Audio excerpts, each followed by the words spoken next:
Olá, sejam bem-vindos ao terceiro e quarto módulo do nosso curso Saúde Mental.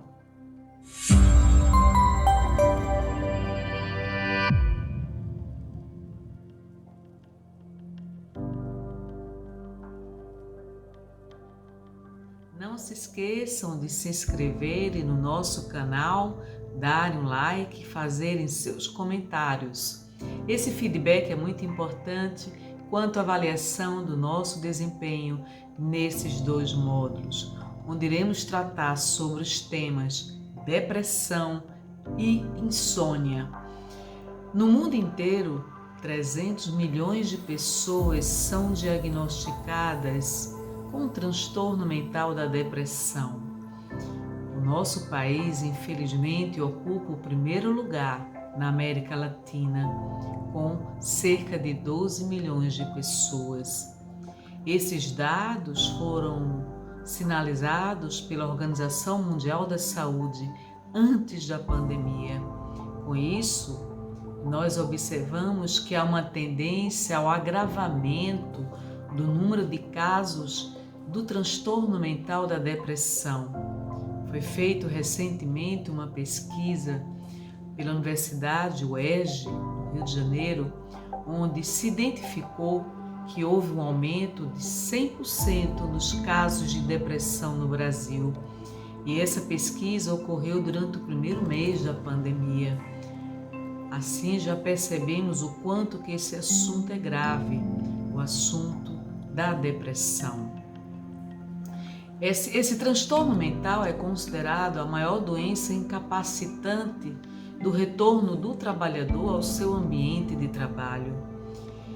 E aí temos que tomar todas as providências e precauções no sentido não apenas da profilaxia, mas também do tratamento, do combate aos sintomas que a depressão nos sinaliza. Então nós observamos que existem alguns sintomas e causas. Quais seriam as causas que geram a depressão no ser humano? Seria apenas uma causa? É claro que não. Uma dessas causas, poderíamos mencionar a questão do bullying durante a infância e a adolescência, e que gera dores traumáticas, dores emocionais no ser humano. Quantas dessas crianças e adolescentes tentam a prática do suicídio por não suportarem as dores emocionais decorrentes do processo do bullying vivenciado, quer seja por amigos, grupos de amigos na escola ou grupo de amigos mais próximos que convivem com eles. Uma outra causa geradora da depressão é quando se descobre uma doença muito grave dentro da própria família. Poderíamos mencionar também que a perda de um ente querido pode desencadear um processo depressivo pela não aceitação. A depressão está intimamente relacionada ao sentimento de perda e ao sentimento da não aceitação de algum fato ocorrido na nossa vida, num passado mais próximo, mais distante, que tenha gerado traumas profundos e tenha gerado feridas emocionais. E essas feridas ficam registradas nas nossas memórias, memórias que se sobrepõem a outras memórias. O fim de um relacionamento pode desencadear também um processo de depressão, assim como a falta de realização emocional, a falta de realização afetiva, e que isso gera sentimento de frustração, de fracasso existencial, problemas psicológicos, problemas emocionais. Tudo isso são fatores que podem desencadear um processo depressivo. Então o sentimento de perda, ele se agrava, se intensifica diante desses problemas psicológicos e emocionais. Quais seriam os sintomas de uma depressão. Humor deprimido, perda de interesse ou prazer na realização de atividades que anteriormente fazíamos com muito mais facilidade e, por que não dizer, agilidade. Falta de concentração, dificuldade na memorização, dificuldade no processo do aprendizado, dificuldades na tomada de decisões, insônia e sonolência. Eis alguns dos sintomas que poderíamos mencionar, além de pensamentos suicidas, perda do apetite, autoestima comprometida, essa autoestima que foi abalada ao longo dos anos e que hoje você não tem uma autoimagem, um autoconceito, que você se relacione bem com si própria, você não se aceita na sua imagem, você não tem um autoconceito firmado positivo sobre si. Então a forma como eu me vejo, como eu me percebo, como me sinto, afeta diretamente a questão da autoestima. Como eu me vejo, a autoimagem. E como eu me percebo também afeta essa questão da autoestima, que é como eu me sinto. Sentimentos de desespero, de desesperança. Uma pessoa que está com ideias depressivas, ela perde o prazer da vida. O prazer na realização das suas atividades e rotinas diárias. Esse encantamento pela própria vida. Então, esse profundo desestímulo, essa falta de esperança quanto ao futuro, esse desânimo que faz com que ela entre no quadro de apatia, falta de vontade de se movimentar, e gera um isolamento, um distanciamento dos demais membros da própria família, do convívio social. Essa fadiga, alteração de humor, tudo isso são causas que geram exatamente o processo da depressão. Nós observamos que, por ser uma doença cerebral, está intimamente relacionada à questão dos neurotransmissores.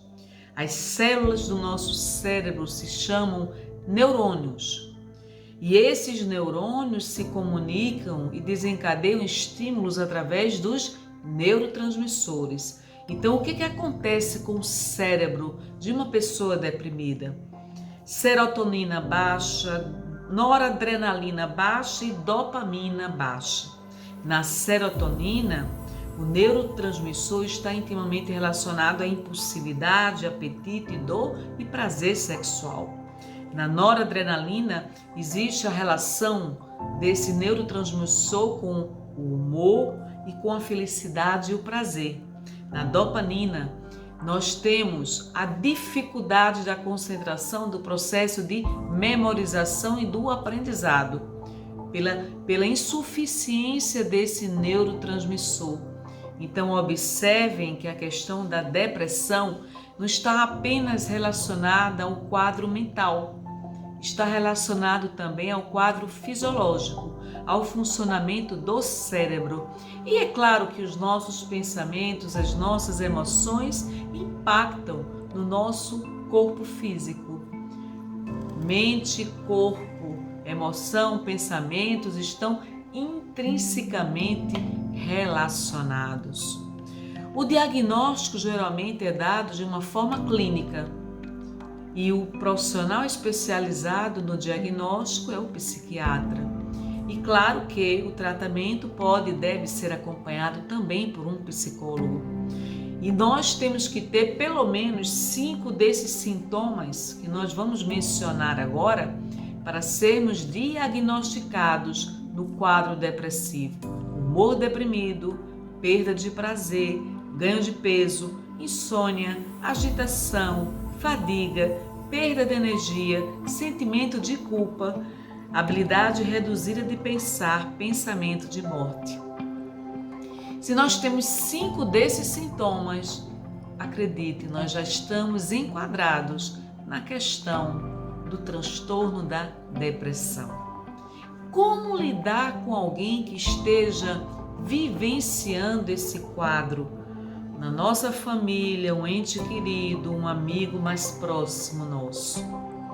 Nós temos que estudar esse tema, porque não é fácil lidar com o quadro depressivo, mas existem algumas dicas que são importantes. Primeira delas, mantenha a calma, porque na calma você passa segurança, você transmite equilíbrio, você transmite coerência para essa pessoa que muitas vezes está em profundo desespero emocional e existencial. Acolha essa pessoa que está em depressão. Não julgue jamais.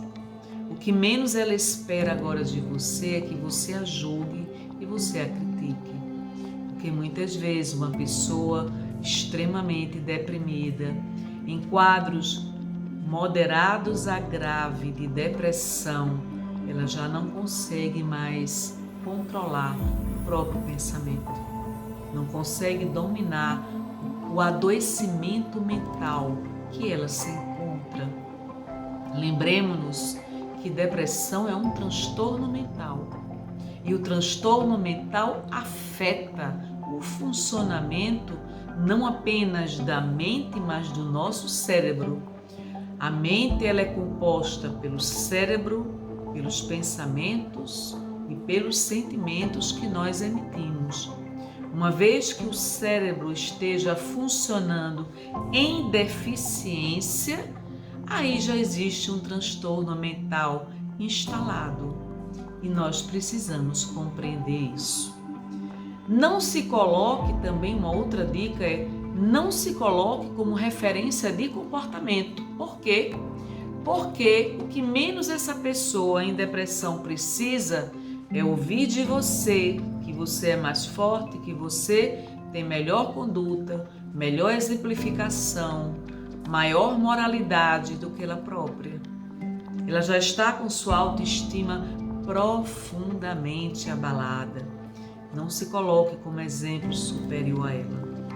Escute e responda no diálogo que você está mantendo com ela o que ela está mencionando. Não opine. Aguarde o pronunciamento, as colocações que essa pessoa faz. E simplesmente, baseada nessas colocações, faça algum comentário que leve ela a uma reflexão mais profunda. Não combata as crenças que ela está nesse momento. Quantas dessas pessoas dizem assim: eu estou destruída emocionalmente. Estou condenada ao sofrimento. Não mereço ser feliz. Não adianta você combater esse tipo de crença. Faça em forma de questionamento. Leve ela a refletir através de perguntas, como por exemplo: por que você acha que está destruída? O que lhe leva a sentir que você está condenada à destruição? Seria você um filho de Deus, um projeto de Deus? E como projeto de Deus, ele lhe condenaria ao fracasso, a uma destruição, a um sofrimento interminável? Ou seja, ao invés de trazer respostas prontas, faça perguntas. Isso é uma técnica que a PNL utiliza para que nós possamos refletir sobre o conjunto de nossas crenças, o conjunto de nossas memórias, o significado que nós damos às coisas, aos fatos e acontecimentos. O fato em si ocorre, como nós interpretamos esse fato vai depender do nosso nível de vulnerabilidade. 3 pessoas que estejam sujeitas ao mesmo fato irão interpretar esses fatos de forma diferente. Porque é a nossa história de vida, é a nossa vulnerabilidade, a nossa sensibilidade que nos leva a reagir diante do fato ou simplesmente aprender com o próprio fato. Então, o mesmo fato pode gerar um trauma na vida de alguém e na vida de uma outra pessoa se vê apenas como reflexão ou mesmo como aprendizado. Então tudo depende da história de vida, do conjunto de crenças, dos significados e valores que você internaliza diariamente. Tente, portanto, fazê-la refletir sobre a situação, sem fórmulas prontas, e não diga não a essa pessoa. Ouça mais, fale menos. O que ela muitas vezes menos precisa de você é de um diagnóstico, é de um posicionamento moral, é de uma fala de condenação, de cobrança, crítica e julgamento. O que ela está precisando de você é que você a escute. Ouvir qualquer um, ouve, mas escutar não é para qualquer um. Porque na escuta nós estabelecemos conexão, olho no olho, uma relação de empatia, nos colocando no lugar do outro. Incentive essa pessoa a procurar uma consulta profissional. Fique perto dela, não deixe ela abandonada, com um sentimento de abandono, de rejeição, de exclusão, de afastamento, de insuportabilidade de conviver na própria família. A família precisa acolher essa pessoa. Previna, mantenha contato, cuide dela. Não a condene e não banalize o processo da depressão. O tratamento normalmente se recomenda a aplicação da terapia cognitivo-comportamental. Essa terapia ela é realizada por psicólogos. Se recomenda também, a depender do nível de gravidade do depressivo, que ele utilize antidepressivos. Infelizmente, muitas pessoas fazem uso de medicamentos sem a prescrição e o acompanhamento médico. Quem seria o médico mais aconselhado para esse acompanhamento e tratamento? O psiquiatra. Então, a realização de exercícios físicos também é importante. Realização de atividades prazerosas, onde a pessoa volte a sentir algum tipo de alegria, de realização e prazer nessas atividades prazerosas. Uma alimentação mais balanceada, utilização de ômega 3, que é um suplemento vitamínico fundamental para a recomposição do próprio cérebro. Mindfulness, atividades de meditação guiada, assim como suplementos fitoterápicos, acupuntura. E, por outro lado, também existe uma outra orientação que é dada de você fazer anotações das atividades prazerosas que você realizou durante o dia. E como se ajudar no caso de você ser a pessoa depressiva? Todas essas recomendações são aplicadas também, mas nós acrescentaríamos a necessidade de você passar um maior tempo na companhia de pessoas queridas, pessoas amigas, pessoas que você confia e que você sinta o bem-estar ao lado delas. Tente não se isolar e deixe que os outros o ajudem. Permita ser ajudado. Isso é muito importante também. No caso de decisões que você precise tomar durante o processo de depressão, tente adiar essas decisões. Dificilmente alguém tomará decisões quando afetado emocionalmente, quando se encontre no quadro de transtorno mental. Evite tomar decisões quando você sabe que terá que, por exemplo, se separar, terá que, por exemplo, pedir exoneração de um cargo comissionado, pedir a transferência de um emprego, ou solicitar mesmo a finalização do contrato de trabalho. Evite tomar essas decisões que são mais drásticas. E verifique que a depressão é um tema profundo e que precisa de muita ajuda. E por que não dizer de conhecimento? Quando nós conhecemos com um pouquinho mais de profundidade, melhor enfrentamos as nossas dores, melhor enfrentamos as nossas feridas emocionais.